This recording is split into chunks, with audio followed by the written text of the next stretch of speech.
Well, I guess I just accidentally broke the world record. And I'm just realizing I shouldn't have done that, since now I have to destroy it all. Now that that's over with, I need to make all the armor trims, and I had a blast making all of them. All I had to do was get the armor trim, then get the material to craft it, and then I had to get the diamonds, and then I crafted the armor trim. And I did this over and over and over again until I was done. I was being sarcastic if you couldn't tell.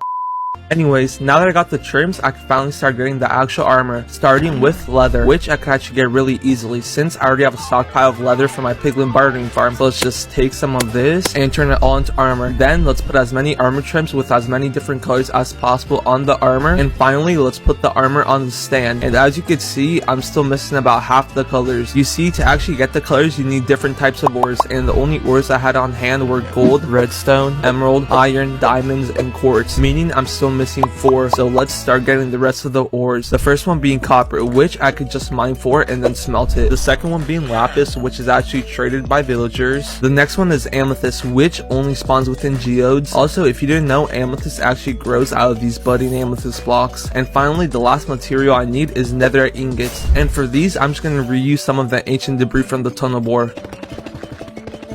And this probably isn't enough, but I'm just gonna roll with it. Oh, and I forgot to mention this earlier, but to put the armor trims on the armor, you just use the smithing table. Anyways, I think it's time to finally finish the rest of the leather armor set. And I don't have enough netherite, but for now, I'm just gonna put getting all the netherite on hold until later when I have to get all 3,000 pieces.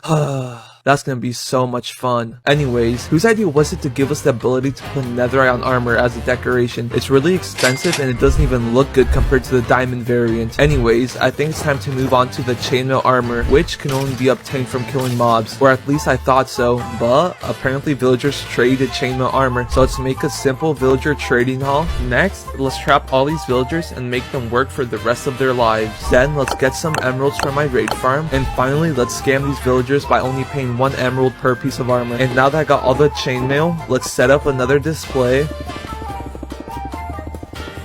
And finally, let's put all the chainmail with the armor trims onto the display. And I'm done with the chainmail. And before I move on, there's 2 problems I gotta fix. The first one is that I'm still wearing this boring armor, so yeah, that looks so much better. And the second problem is this. No, not the armor stands, the display. It looks terrible. So I'm gonna fix that by making a huge vault to store all the armor trims. But first, I need to clear up some space. And now that I'm done clearing out the space, I need to actually make it look good. To start off, I'm gonna put all the displays with the armor stands into the vault. Then I'm gonna do the walls, which I'm gonna use iron blocks for, since they're the blocks that look the closest to the inside of an actual vault. And I'm out of iron. And I'm out of iron again.